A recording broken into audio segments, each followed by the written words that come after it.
अस्सलामुअलैकुम वरहमतुल्लाहि वबरकातुहू। मैं मोहम्मद नईम अहमद अपने यूट्यूब चैनल बाखबर बरवक़्त से। सबसे पहले आप लोगों से एक गुजारिश है कि अगर आपके पास वक़्त नहीं है, आप मसरूफ़ हैं या आप इस वीडियो को स्किप करके सुनना चाहते हैं तो इसका 1% आपको कोई फ़ायदा नहीं है, तो आप अपना वक़्त ज़ाया ना करें। अगर आपने पूरी वीडियो गौर से सुनी, एक एक नुक्ते को पे गौर किया, तो फिर इस वीडियो का आपको फ़ायदा भी है और आपको बात समझने में भी आसानी होगी। सबसे पहली गुजारिश तो मेरी चौधरी आमिर सिद्दीक़ साहब से और फर्नेस और मिल मालकान जो हैं, ये मैं डायरेक्ट बात इनसे ही कर रहा हूँ। इस वक्त जो इंडस्ट्री के हालात हैं और जो कारोबारी हालात हैं,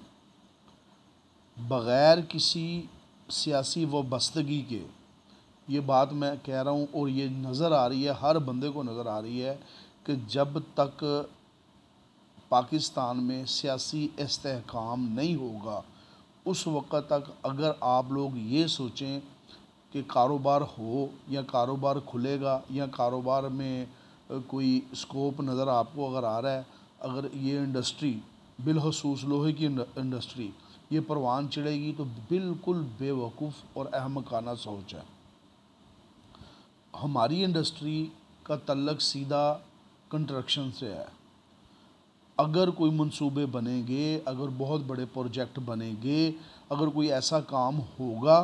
तो फिर ही हमारी सनत जो है इसको तरक्की भी मिलेगी, इसमें बूस्ट भी आएगा और इसका फ़ायदा भी होगा। जब तक कोई भी बड़े प्रोजेक्ट नहीं खुलते, यहाँ हुकूमत की तरफ से ऐलान नहीं होता, तो ये मार्केट इसी तरह रहेगी, कभी ऊपर और कभी नीचे, अप एंड डाउन होते रहेंगे। 4 दिन की तेज़ी आ जाएगी, 10 दिन की तेज़ी नहीं आएगी। जो इस वक्त सिनेरियो है वो ये है कि अभी तक तो कोई 1% कोई गाग दिलचस्पी नहीं ले रहा। वक्ती तौर पे तेज़ी आती है, एकदम फिर बंदा आ जाता है, कभी बिल के हालात आ जाते हैं, कभी कुछ हो जाता है। और दूसरी बात है, चाहे हुकूमत किसी भी जमात की हो, सियासी जमात की, जब उनके लिए हालात बुरे होते हैं, मुश्किल हालात होते हैं, तो वो मुश्किल हालात में कोई ना कोई ऐसा काम ज़रूर करते हैं जो पाकिस्तान के लिए या कारोबारी हजरात के लिए, आप कह सकते हैं कि उनके लिए मुश्किलात पैदा करता है। कोई भी हुकूमत हो, किसी की भी हुकूमत हो, अगर आप अपनी हुकूमत बचाने के लिए डॉलर की कीमत को आर्टिफिशियल बना के रखते हैं तो ये भी नुकसान हो रहा है, क्योंकि डॉलर की आर्टिफिशियल जो कीमत बनेगी वो अगर बाहर से हम माल ख़रीदेंगे या बाहर हम एक्सपोर्ट करेंगे या इंपोर्ट करेंगे तो उस वक्त तक वो बेहतर नहीं होगा जब तक उसकी एक्चुअल प्राइस जो है ना वो सामने नहीं आएगी। इसी तरह अगर आप पेट्रोल की कीमत को, बिजली की कीमत को गैर ज़रूरी तरीके से रोक के रखते हैं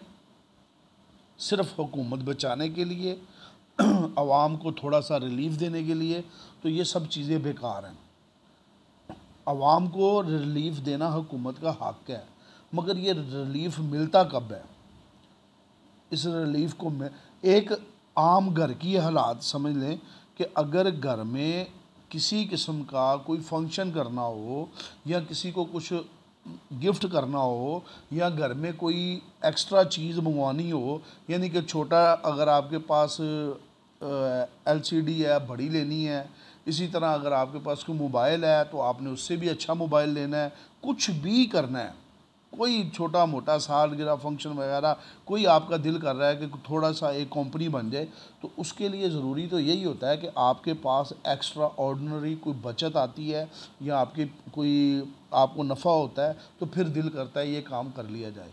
अगर आपके पास बचत नहीं है,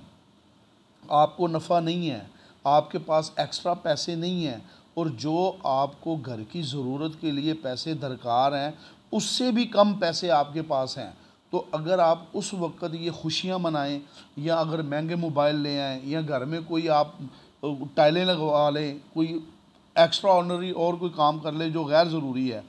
तो अगर आप घर वालों को ये सहूलत देंगे तो इसका सीधा सीधा मतलब ये है कि आपने वो काम करने के लिए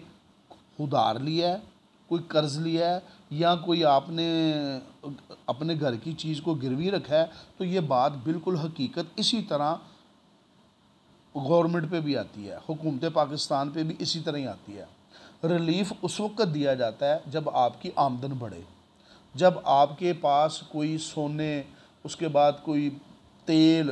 कोई तांबे, इस तरह के कोई आपके पास ऐसे ज़ाहिर निकल आए जिससे आपको नज़र आए कि अब पाकिस्तान की इकॉनमी जो है ना बूस्ट करेगी, या ये कह लें कि आपकी जो एक्सपोर्ट है वो बहुत ज़्यादा बढ़ जाए। कोई ऐसी चीज़ आपके पास आ जाए जिससे बेशुमार दौलत जो है वो पाकिस्तान से बाहर से आए, डॉलर पाकिस्तान में आए, तो फिर आप कह सकते हैं जी मैंने अपनी आवाम को रिलीफ देना है। मैं कोई भी गवर्नमेंट है उसकी बात कर रहा हूँ। उस वक्त तक ये पॉसिबल नहीं है कि वो जो रिलीफ होगा वो उधार लेके दिया जाएगा, वो मुल्क को मज़ीद मकरूज़ करके रिलीफ दिया जाएगा। जो कुछ भी होगा, अगर आपकी आमदन नहीं है, आपके पास एक्स्ट्रा ऑर्डिनरी पेमेंट नहीं आ रही, उसका कोई आपको नफ़ा नहीं आ रहा, तो अगर आप सहूलत देने की कोशिश करते हैं तो वो सब आर्टिफिशियल होगा। चले, ये एक छोटी सी मिसाल थी, ये इसलिए मैंने कहा था सब हर बंदा इस वीडियो को एक एक लफ्ज़ गौर से सुने ताकि बात की समझ लग जाए। अब हो ये रहा है कि हुकूमत अपनी जगह पे मजबूर है, ओपोजिशन का दबाव अपनी जगह पे है,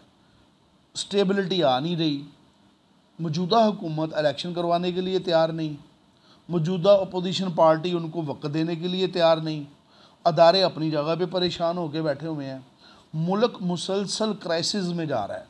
और इस वक्त मुल्क के हालात ये हैं कि वह दिवालिया की तरफ जा रहा है। ये मैं नहीं कह रहा या आप नहीं कह रहे, ये मतलब बहुत बहुत बड़े जो अदारे हैं, इंडिपेंडेंट अदारे हैं, ये उनकी रिपोर्टें हैं कि पाकिस्तान के हालात बद से बदतर होते जा रहे हैं। अब इन हालात में अगर तो इलेक्शन हो जाए,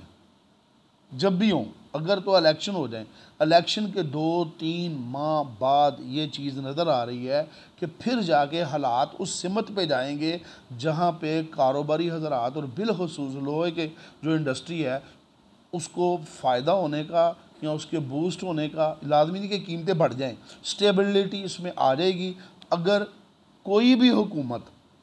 आ जाए या किसी भी हुकूमत को ये वो सुकून हो जाए या उसको ये रिलीफ मिल जाए कि भी आपका जो टाइम है उसके टाइम के मुताबिक हम काम करते रहेंगे, तो शायद कोई इस तरह के हालात पैदा हो जाएं। और जब तक ये इस तरह के हालात नहीं होंगे तो ये 2 दिन ऊपर और 3 दिन नीचे और 4 दिन ऊपर, ये बस यही होता रहेगा। और आहिस्ता आहिस्ता ऐसा होता रहेगा कि जो छोटे और कमज़ोर दुकानदार हैं या कमज़ोर अदारे वाले हैं वो तबाही की तरफ जाना शुरू हो जाएंगे।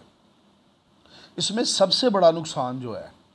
या अक्सर लोग कुछ समझते हैं कि यार मीर साहब अदारों की बात कर रहे हैं या महंगाई की बात कर रहे हैं या पता नहीं क्या बात कर रहे हैं। मेरा इससे कोई तल्लक नहीं है। मेरा तल्लक इससे है कि जो अब स्टेबिलिटी नहीं है और अनस्टेबिलिटी होने की वजह से अगर कोई बंदा परेशान है तो वो मज़दूर तबका है। फैक्ट्रियाँ बंद होने से बेरोज़गारी होती है। कितनी फैक्ट्रियाँ बंद हो रही हैं, कितनी फैक्ट्रियाँ बंद हो सकती हैं, खुदा न खास्ता कितनी फैक्ट्रियाँ डिफ़ॉल्ट कर दें। जब वो डिफ़ॉल्ट करेंगी तो कितने लोग होंगे जो इससे मुतासर होंगे। लिहाजा नज़र इस बात पे रखनी चाहिए कि कारोबार में जो मुस्तकिल मजाजी नहीं आ रही गवर्नमेंट लेवल पे, उसकी बेसिक वजह है कि गवर्नमेंट अपनी जगह पे मजबूर होकर बैठी हुई है। उन्होंने भी कुछ ना कुछ करना है, तो उसके लिए वो कुछ भी कर सकते हैं, चाहे वो डॉलर को आर्टिफिशियल तौर पे खड़ा करें, या चाहे वो पेट्रोल की कीमतों को करें, या चाहे वो बिजली की कीमतों को करें। क्योंकि आपको ये बात समझ लेनी चाहिए, मैं दोबारा दोहरा रहा हूँ कि आपके पास ऐसी कोई चीज़ नहीं आई, आपको कोई ऐसा फ़ायदा नहीं हुआ, कोई ऐसे ज़ाहिर आपके नहीं निकले कि आप कहें जनाब जी कमाल हो गया, अब तो हमारी आमदन बढ़ गई है। अच्छा, अब मेरी जो अहम तजवीज़ है मैं उसकी तरफ आता हूँ। जो टॉपिक था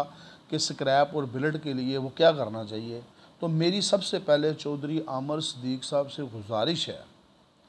कि चौधरी साहब आप माशाल्लाह समझते हैं फर्नेस हर चीज़, और आपकी जो है वो दूरअंदेशी, और आपके पास तमाम वो लोग हैं जो आपकी रहनुमाई भी कर सकते हैं बताने में कि इस वक्त इंटरनेशनल मार्केट में स्क्रैप का क्या रेट है, और वो इंटरनेशनल मार्केट में जो स्क्रैप है अगर वो पाकिस्तान में आए तो उसमें कितना ख़र्चा पड़ता है, और वो ख़र्चा पड़ने के बाद उसका रेट क्या बनता है, और ये वो स्क्रैप है जिसे कुछ 20%, बहुत ज़्यादा मैं कह रहा हूँ, या और मार्जिन दे देता हूँ, 30% लोग हैं जो इंपोर्ट कर सकते हैं और 70% लोग इंपोर्ट नहीं करते। तो इसको देखते हुए कि वो पाकिस्तान में माल कब पहुँचेगा, कितनी देर लगेगी, क्या टाइम उसका लगता है, उसकी मुनासबत से आप एक रेट बिल्कुल फ़िक्स कर दें और ऐलान कर दें कि ये जो रेट हम दे रहे हैं ये 1 महीने का रेट है, 1 माह तक, यानी 1 नवंबर वाले दिन ये रेट लागू होगा और ये रेट 1 दिसंबर तक ये रेट लागू रहेगा। इसके बाद हम नया रेट निकालेंगे। इसी तरह फर्नेस वाले तय कर लें कि हमें इस भाव में माल पड़ता है, ये स्क्रैप मिलेगी, ये हमारे ख़र्चे हैं और इस हिसाब से हम बिल्ड जो है वो इस रेट पे देंगे। इसको फिक्स कर दें कि हमारा जो है वो 15 दिन का या हमारा जो है 1 महीने का ये रेट है, क्योंकि हुकूमत हर 2 दिन बाद बिजली की कीमत नहीं बढ़ाती और ना ही हर 2 दिन बाद पेट्रोल की कीमत बढ़ती है। पेट्रोल की कीमत भी अगर इंक्रीज़ होती है तो वो 15 दिन बाद होती है, और इसी तरह अगर बिजली की कीमत भी होगी तो यही मैक्सिमम लगा ले 15 दिन बाद होगी। तो हर बंदा इस चीज़ पे गौर करेगा कि स्क्रैप इससे कम नहीं मिलनी और बिल्ड हमने इससे कम नहीं देना। एक छोटी सी आप समझ लें कि ये रियासत बना लें कि इसमें आप अपने कानून एक लागू कर लें उस वक़्त तक जब तक सियासी इस्तेहकाम इस मुल्क में नहीं आता। और अगर आप लोगों ने ये ना किया तो फिर ये सोचते रहें कि बहुत से मज़दूर जो हैं, बहुत से लोग जो हैं वो बेरोज़गार होंगे, छोटे कारोबार करने वाले वो तंग होंगे, छोटे और कमज़ोर अदारे वाले परेशान रहेंगे, इंडस्ट्री जो है वो तबाही की तरफ जाएगी। तो इस वक्त तो हालात ये हैं कि जो बहुत बड़े लेवल पे भी इंडस्ट्री वाले हैं वो भी बड़े परेशान हैं, 60 ग्रेड वाले भी बहुत परेशान हैं। मार्केट अप होती है लेकिन गाहक बड़े पुरसुकून तरीके से आराम से बैठा रहता है। वो कहता है जी कोई टेंशन नहीं है, हमारे पास जो माल पड़ा हुआ है, जो हमने महंगा ख़रीदा हुआ है, वो माल पहले बिकेगा तो फिर हम दूसरी तरफ जाएंगे, फिर माल ख़रीदारी करेंगे। बढ़ता है तो बढ़ जाने दो, महंगा ख़रीद लेंगे, लेकिन ये नहीं करना पकड़ लो नहीं करना कि जी बस मार्केट ऊपर जाने लगी है तो सारा ले लें। अब गाहक बहुत समझदार हो गया है और बड़े पुरसुकून तरीके से वो मार्केट को वॉच करता है और उस वक्त तक वो बाहर आता जब तक उनको ये यकीन ना हो जाए कि ये इससे कम लेवल नहीं है, अब इससे मार्केट और नीचे नहीं जाएगी, तो फिर वो हल्की सी ख़रीदारी शुरू करता है। तो लिहाजा मेरी चौधरी आमिर साहब से और फर्नेस बिलखसूस गुजरांवाला और लाहौर में जो फर्नेसें हैं जो बिलेट का काम करती हैं, बिलेट सेल करती हैं, उनसे ये गुजारिश है और मिल मालकान से कि आपकी मेहरबानी है 1 महीने के लिए स्क्रैप का रेट, बिलेट का रेट और फर्नेस सरिये का रेट इसको फ़िक्स कर दें कि ये रेट रहेगा और 1 हफ़्ते बाद दोबारा रेट कोई और होगा या नया रेट देंगे कम या ज़्यादा। हाँ, इसमें एक थोड़ा सा आप एज रख लें, मार्जिन रख लें। वो मार्जिन ये है कि आप ये ऐलान कर सकते हैं कि अगर मार्केट में कोई ऐसा या हुकूमत की जानिब से ऐसा काम हो गया जिसकी वजह से अचानक रेट बढ़ गए, बिजली के रेट बढ़ गए या पेट्रोल के रेट बढ़ गए या डॉलर की प्राइस जो है वो बढ़ गई। अव्वल तो मैं ये कहना चाह रहा हूँ कि अगर फ़र्ज़ करें $8 का रेट 220 रुपये है तो आप पहले ही एस्टिमेटेड जो है ना 225 के हिसाब से वो रेट निकालें ताकि 225 तक भी डॉलर अगर चला जाए तो आपको ये पता हो ये मार्जिन हम लोगों ने दिया हुआ है, स्क्रैप यहाँ तक रहेगी, ब्लेड यहाँ तक रहेगा और सरिया यहाँ तक रहेगा। ये आखिरी कोशिश है। इससे ये होगा कि कम से कम, देखें मैं ये नहीं कह रहा मार्केट अप का तो कोई चक्कर नहीं है, ना कुछ आता है कि अप हो, कम से कम मार्केट में स्टेबिलिटी आएगी, मार्केट में इस्तेहकाम आएगा। और ये इस्तेहकाम हमें ख़ुद कारोबारी हजरात को अब लाना पड़ेगा। जो मुल्क के हालात हो गए हैं, ये इंडस्ट्री वालों को,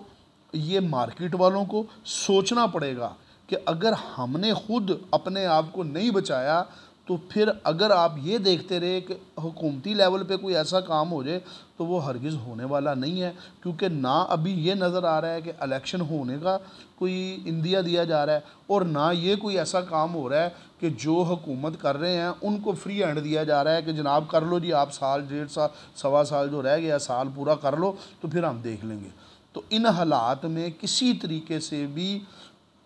हुकूमती लेवल पे, माशी हालात में और सियासी हालात में इस्तेहकाम नज़र नहीं आ रहा। तो ये हमें ख़ुद सोचना पड़ेगा कि हम ये काम करें जिससे कम अज़ कम हम अपने अदारे, अपना कारोबार इसमें इस्तेहकाम ले आएँ। और उसके बाद जब भी कभी इलेक्शन होंगे, क्योंकि देखें जो भी हुकूमत आएगी कारोबार उस वक्त ही खुलने हैं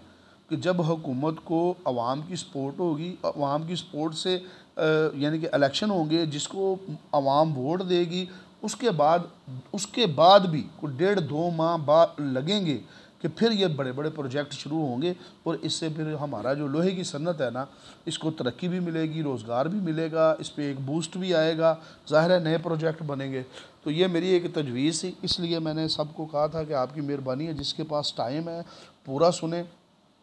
पूरा सुनने के बाद ताकि इस वक्त जो छोटे दुकानदार, स्क्रैप वाले, वो भी परेशान होते हैं। वो कहते हैं यार हम मार्केट में माल ये ले रहे हैं, फ़र्ज़ करें 105 रुपये में ले रहे हैं जी, किराया पड़ेगा, ये करेंगे वो करेंगे, वहाँ जाएंगे। अब पता नहीं लगता जब वहाँ पे पहुँचते हैं तो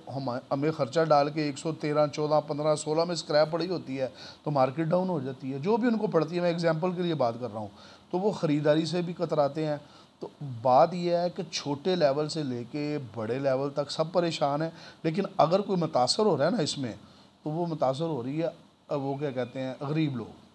जिनका रोज़गार बंद हो जाता है। इंडस्ट्री वाला, अच्छे कारोबार वाला, पैसे वाला, वो सर्वाइव कर जाता है कि चलो 6 दिन, 10 दिन, महीना कारोबार या 2 महीने कारोबार नहीं होगा, उनके पास इतनी सकत है कि वो सर्वाइव कर जाते हैं। लेकिन मज़दूर तबका जो है परेशान हो जाता है, और इससे जो है ना मार्केटों में भी बुरानी आ जाती है। वीडियो पसंद आए लाइक शेयर कमेंट्स का लाजमी किया करें, अपनी दुआओं में याद रखें, अपने चैनल का ख्याल रखें, कमेंट्स लाजमी किया करें। आपकी मेहरबानी है, आपके कमेंट्स से फिर मैं जो मेहनत करता हूँ या जो रिसर्च करता हूँ, जो बातें आपके सामने लेके आता हूँ, तो फिर मेरा हौसला बुलंद होता है कि आप लोग सुनो। क्रिटिसाइज़ करें जो मर्ज़ी करें, लेकिन मेरा जो हक़ था वो मैंने आप तक एक पैगाम पहुँचाना था, वो पहुँचा दिया। अस्सलामु अलैकुम व रहमतुल्लाहि व बरकातुहू।